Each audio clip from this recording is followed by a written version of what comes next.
धन्यवाद करता हूँ यहाँ पहुंचे हर एक शख्स का, हमारी बहनों का, माओ का, बुजुर्गों का, नौजवानों का, युवा साथियों का, जिन लोगों ने अपना तन मन धन लगा के इतना अच्छा ऐतिहासिक प्रोग्राम जो है बिलारी की धरती पे कराया।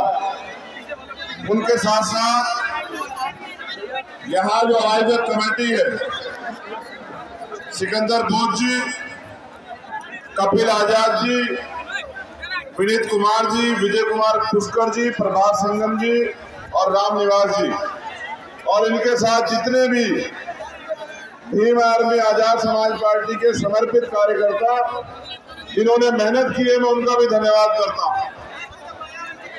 जब मैं घर से चला था तो मैं सोच रहा था कि मौसम इतना बिगड़ा हुआ है, ऐसा ना मुरादाबाद के लोग घर वापस चले जाएं।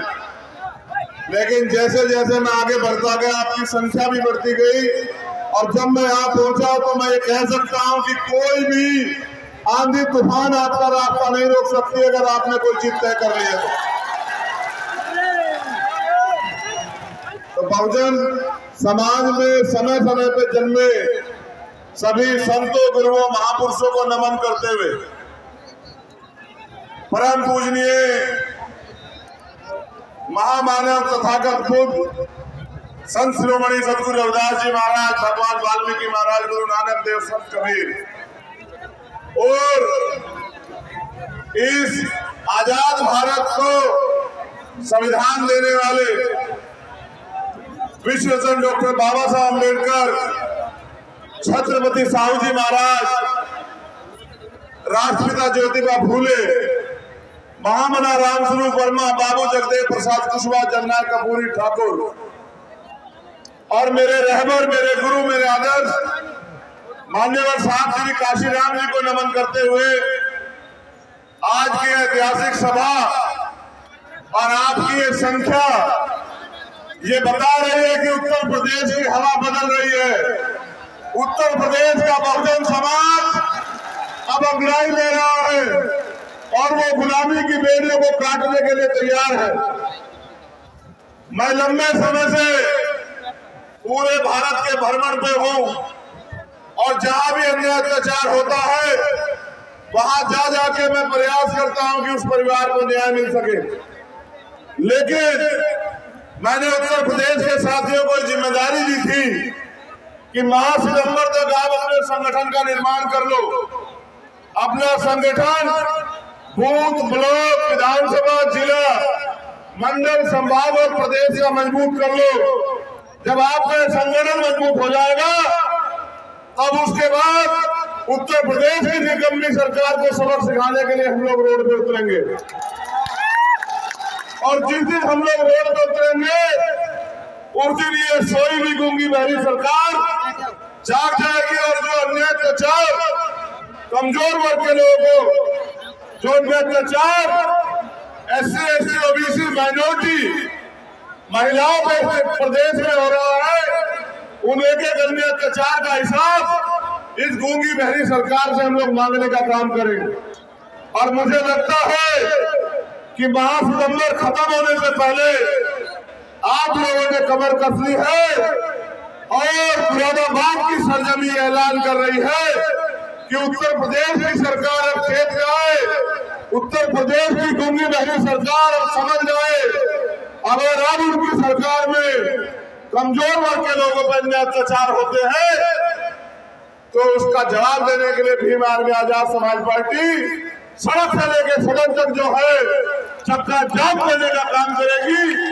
यही ऐलान करने के लिए आज एक जनसमूह यहाँ उपस्थित है। साथियों,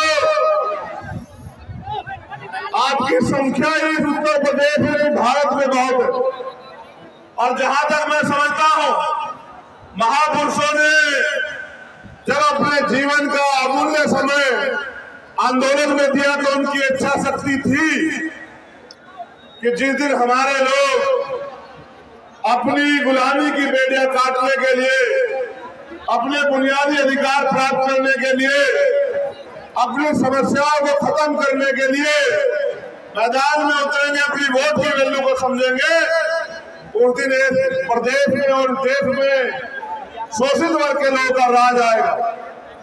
आज इस डबल इंजन की सरकार में जो उत्तर प्रदेश में भी है और केंद्र में भी कमजोर वर्ग के लोग और ज्यादा कमजोर हुए, उनके साथ जुल्म जाति के अत्याचार बढ़ा है।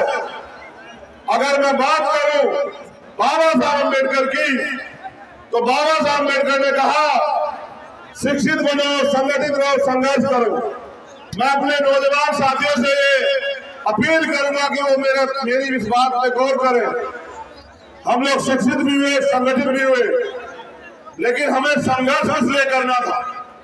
जब बाबा साहब अम्बेडकर ने कहा कि संघर्ष करो, तो उनका इशारा ये था कि सत्ता के लिए संघर्ष करो, इस देश की राज व्यवस्था पे काबिज होने के लिए संघर्ष करो। उनका इशारा ये था कि पॉलिटिक्स द मास्टर की राजनीतिक सत्ता की चाबी अपने हाथ में लेने के लिए संघर्ष करो। और हम लोग संघर्ष करते हैं रोटी कपड़ा मकान के लिए। मैं मानता हूं जिनकी सरकार होती है उनके समुदाय को रोटी कपड़ा मकान की लड़ाई कभी नहीं लड़नी पड़ती। बाबा साहब अम्बेडकर स्पष्ट इशारा करके गए कि राजनीति में भागीदारी न करने का सबसे बड़ा नुकसान ये है कि अयोग्य लोग आपके ऊपर शासन करते हैं। उन्होंने ये भी कहा कि अन्याय करने वाले से अन्याय सहने वाला ज्यादा दोषी होता है।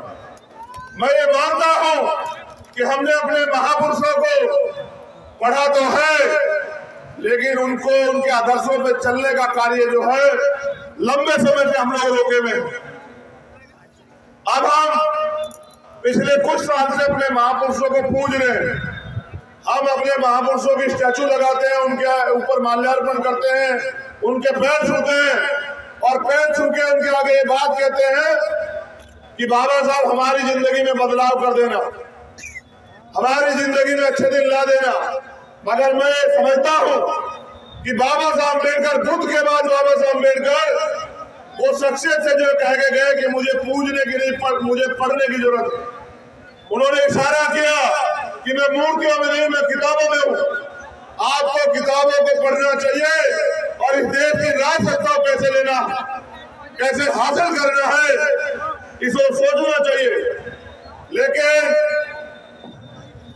पिछले कुछ समय से हम लोग कमजोर हुए, और जब हम लोग कमजोर हुए तो हमारी सबसे बड़ी जिम्मेदारी ये बैठती है कि अपनी कमजोरी को दूर करें।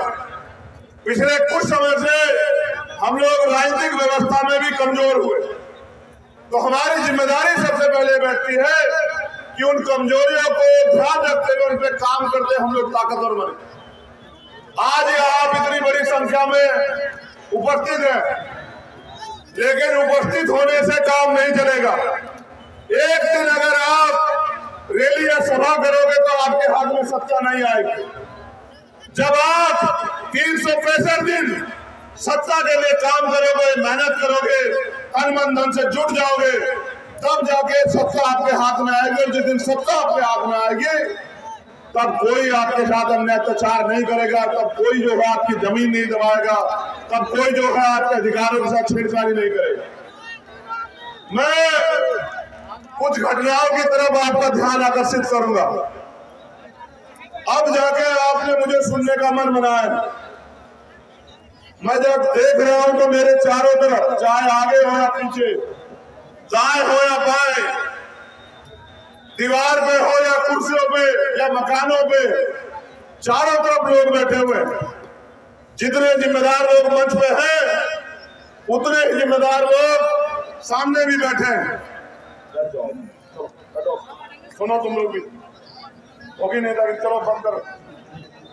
बहुत जिम्मेदार, लेकिन उनसे ज्यादा जिम्मेदार वो है जो पिछले 5-6 घंटे से अपनी कुर्सी नहीं छोड़ी, जिन्होंने अपनी कुर्सी को कब्जा में रखा।